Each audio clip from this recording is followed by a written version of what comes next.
welcome to the deep dive. Today we're getting into something that, well, pretty much everyone learning English thinks about. That real desire to sound more natural, more confident. Forget the grammar books for a sec, because we're looking for that secret sauce of real English fluency.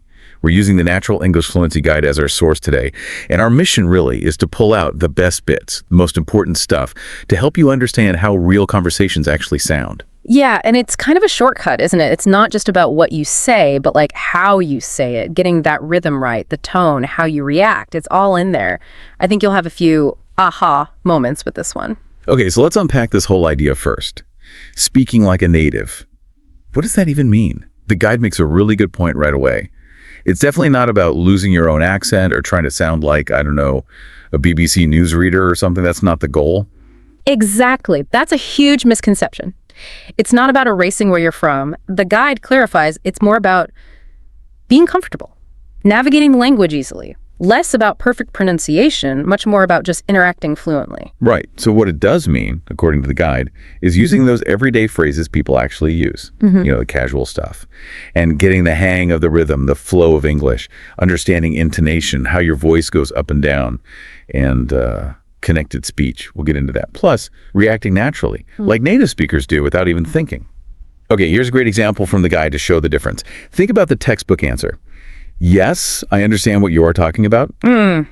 Sounds a bit stiff, maybe. Now, compared to, yeah, I get what you mean. Huge difference. Right. One feels kind of formal, the other's just normal conversation. And it's fascinating, isn't it, how just changing a few words like that completely changes the feel. It goes from being maybe a bit stilted to actually communicating, feeling relaxed, which makes you wonder, why do these little changes matter so much for connection? I think it's about showing you're comfortable. You're part of the conversation, not just, reciting lines. Definitely.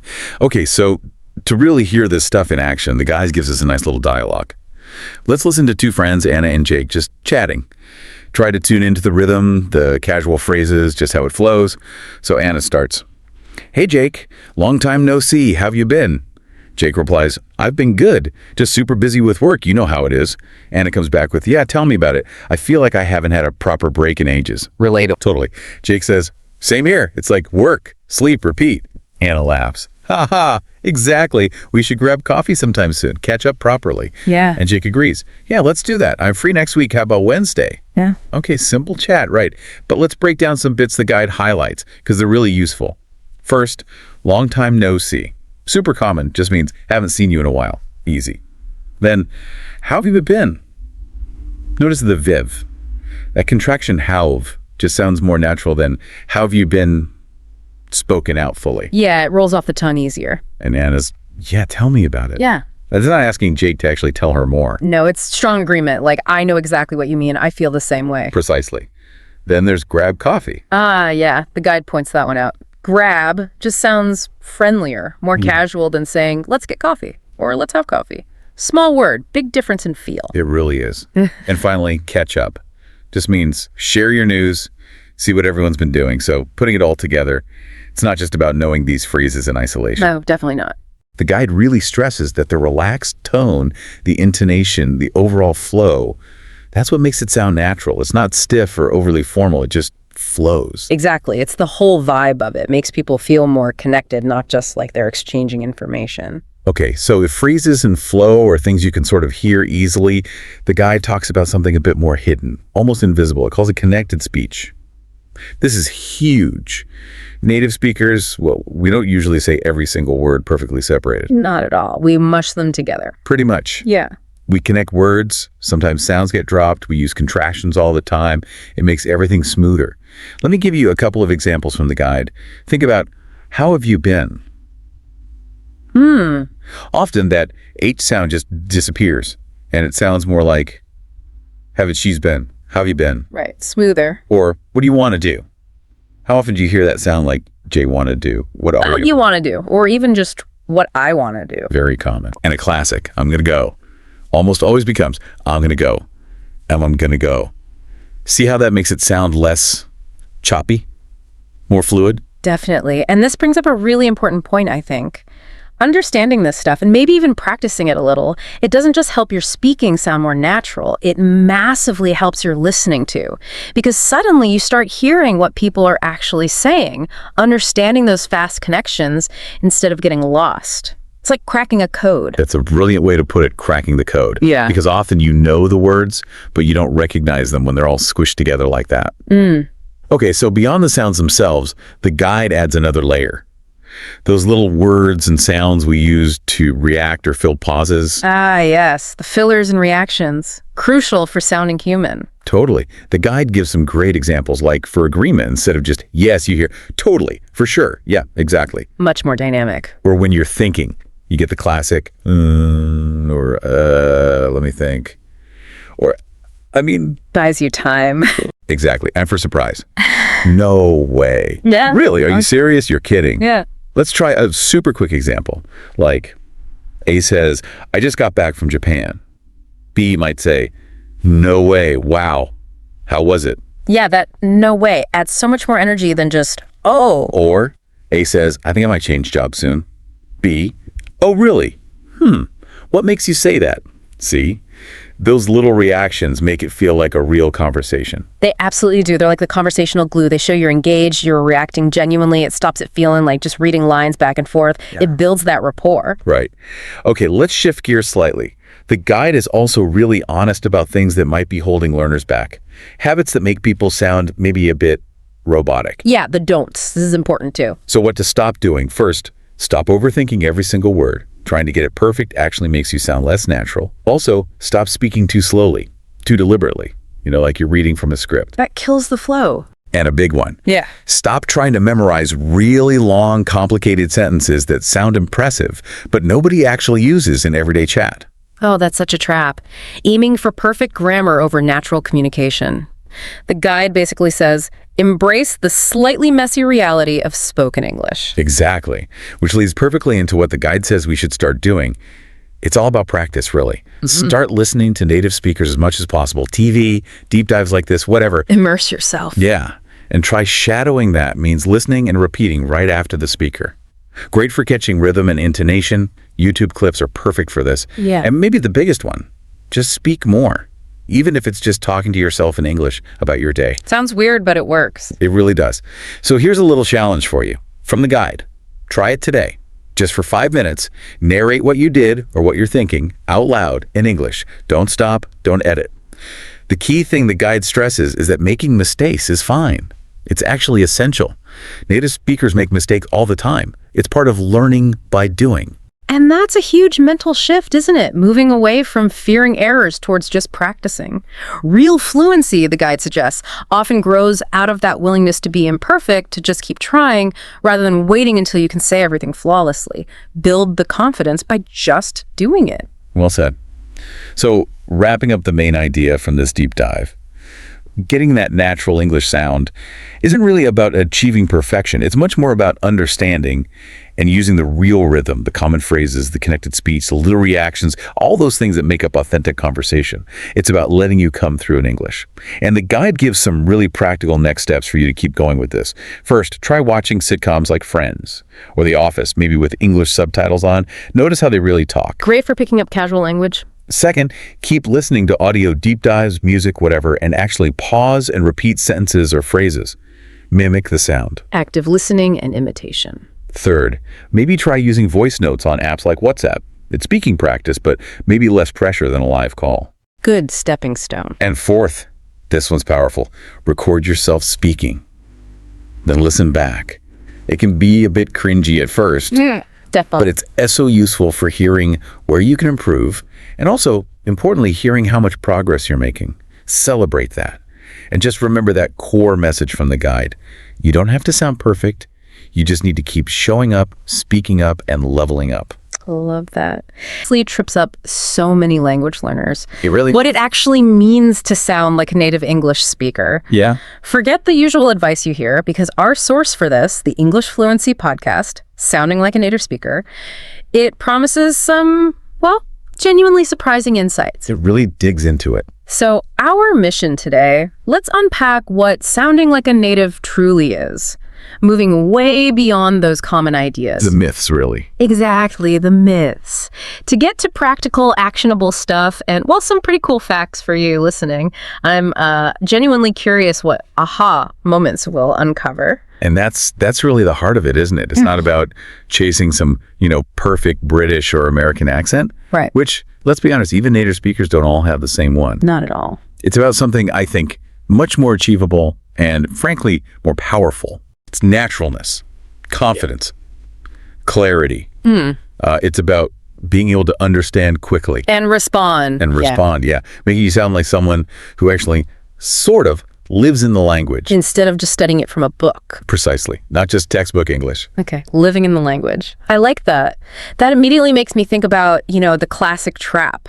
Obsessing over that perfect accent. Is that the first big misconception we need to, dismantle? Absolutely. That's spot on. It's where so many learners get stuck. They fixate on the wrong goal entirely. Yeah. And what's really eye-opening when you think about it is even within native English-speaking places, the US, the UK, Australia. Huge diversity. Massive diversity. Yeah. Accents, regional quirks, tons of slang. I mean, think about someone from, say, Texas versus someone from Liverpool. Worlds apart, sound-wise. Exactly. No. Both native speakers, but sound completely different. So the real aim isn't perfect mimicry. So what is it then? It's sounding natural, sounding confident, being clear, and crucially, being able to follow the conversation and jump in effectively. That's the real aha moment for a lot of people, I think.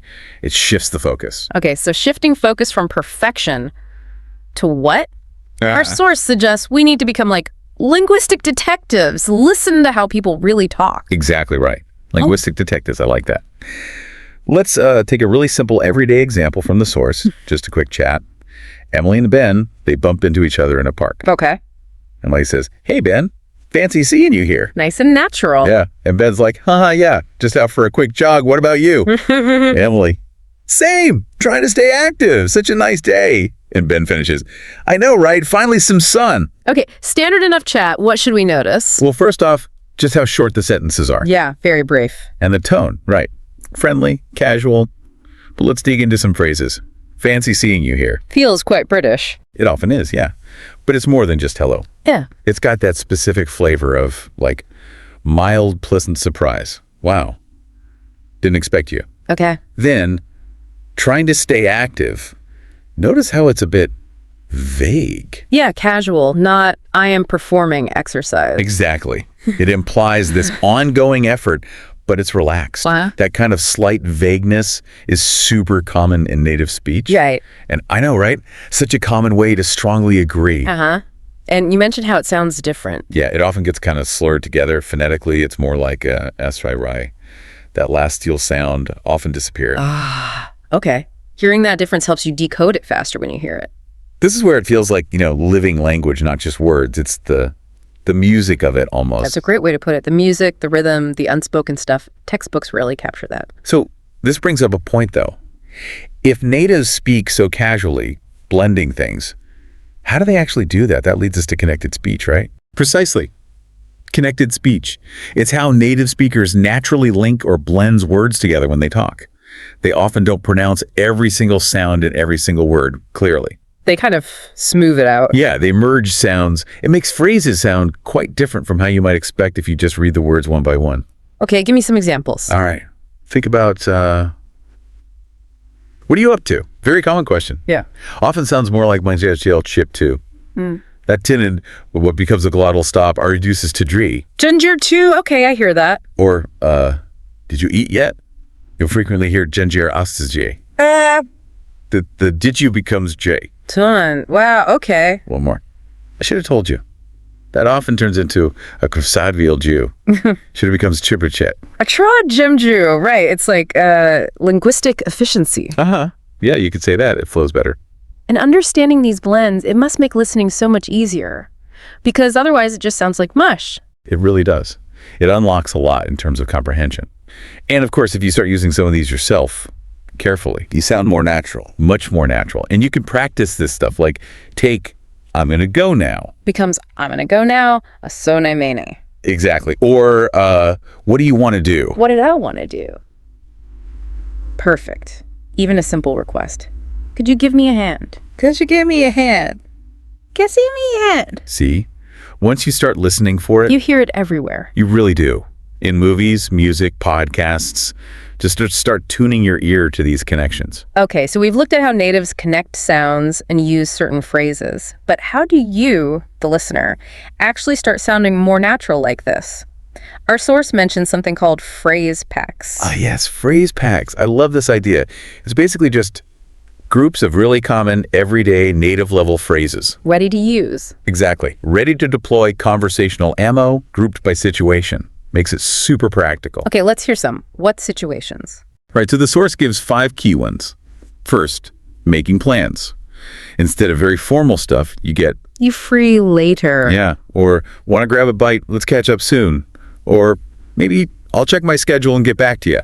Still polite, but natural. Got it. What's next? Expressing surprise. Things like, no way. Classic. Or, used in a friendly, joking way, shut up. Uh-huh. Yeah, gotta be careful with that one's tone. Definitely. Or, you're kidding me, that's insane. Yeah. Real reactions. Third. Showing agreement. Instead of just, I agree, you get, Totally. couldn't agree more. Exactly, for sure.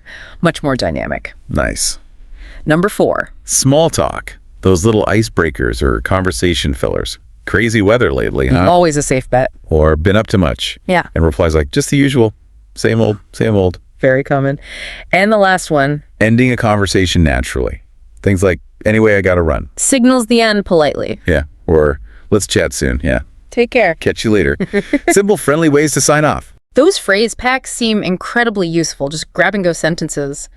But, for someone who's maybe spent ages learning grammar rules, doesn't using these set phrases feel a bit like cheating? Or is that kind of the point? That is such a good question, and it hits on a really big psychological hurdle for learners. The fear of mistakes. Exactly. The fear of making mistakes, of not sounding correct. But here's the fascinating thing the source points out. Native speakers aren't perfect either. Right. We use informal contractions all the time, like we said. Yeah. Don't know. Yeah. And native speakers pause. We forget words. We use filler words like constantly. So perfection isn't even the native speaker standard. Not at all. What truly marks fluency, in a practical sense, isn't 0 errors. It's the ability to just keep the conversation flowing. Don't freeze up. Exactly. Don't freeze up when you stumble or can't find the absolute perfect word. Just keep going. So the key goals should really be keep talking, don't get stuck in your head, and build that confidence. It really is a mindset shift, isn't it? Away from pure accuracy toward effective communication. It absolutely is. And actually, there's a little tip related to this. Don't be afraid to use some of those filler words yourself strategically. To buy time. Yeah, exactly. It buys you a second to think. Yeah. Things like, so, basically, or, let me think, or, well, I guess, or, It's kind of like... It makes you sound less like you're reciting something. Precisely. It's part of navigating the language in real time. Again, it's about living in it. This all sounds fantastic, but, the big question is always, how do you actually integrate this? How do you practice? Our source material actually gives a really neat, structured weekly plan for you, the listener. Yeah, it's designed to be simple but effective, actionable. Okay, break it down for us. Right. Yeah. So on Monday, the idea is watch a sitcom scene. Just one scene. Short and sweet. Yeah. Pick something like Friends, Modern Family, maybe Brooklyn Nine-Nine. Watch it 2 or 3 times and then try shadowing. Meaning? Mimicking what they say Yeah. right after they say it. Trying to copy the sounds, the rhythm, the intonation. Okay, Monday. Shadow a sitcom. Tuesday. Listen to a podcast like this one. Shameless plug. Well, any English podcast. Choose an episode, listen, pause it frequently, and mimic what you just heard. Really focus on the flow, the music of the speech. Got it. Wednesday. Wednesday is about self-assessment. Record yourself talking for, say, 3 to 5 minutes. About anything. Yeah, just talk about your day, your hobbies, anything. Then, and this is key, listen back to it. Cringeworthy, but useful. Can be. But you listen for the parts that sound unnatural, where you hesitated too much, where the rhythm felt off. It's incredibly insightful. Okay. Thursday. Learn 5 new native expressions, maybe pull from those phrase packs we discussed. Okay. Write them down, say them out loud, maybe try to make your own sentences using them, actively learn them. Right. Friday. Speak. Actually use your English. ideally with another person.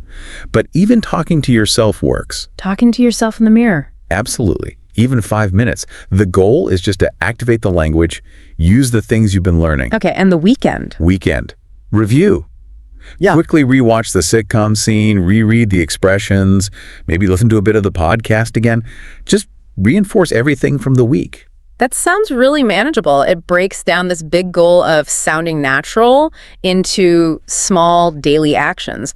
Not overwhelming at all. Exactly. Consistency over intensity. So let's wrap this up. What's the big picture here, the core insight? I think it's that speaking English like a native, or perhaps more accurately, speaking English naturally and confidently, it isn't really about erasing your accent or achieving grammatical perfection. It's about connection. It's about connection, yeah, and clear expression. Can you get your ideas across effectively and understand others? And here's the secret ingredient. The more you actually practice speaking, using this natural language, the connected speech, the common phrases, even the filler words, the faster your overall fluency develops. People respond to clarity and confidence far more than they notice minor grammatical slips. Okay, so here's a final thought, a little challenge maybe for you listening. The next time you hear one of those common native phrases we talked about, maybe something simple like, "You good?" instead of, "Are you okay?" Yeah. Or "I'm down for that," meaning I want to do that. Totally. Don't just hear it and understand it in your head. Don't just nod. Try it. Actively try using it yourself. Maybe the next day, maybe even just saying it to yourself first, because every single time you use one of these natural bits of language, Maybe one step closer. exactly, one step closer to that genuine fluency, that real connection. So keep speaking, keep listening. And keep showing up. It's a journey.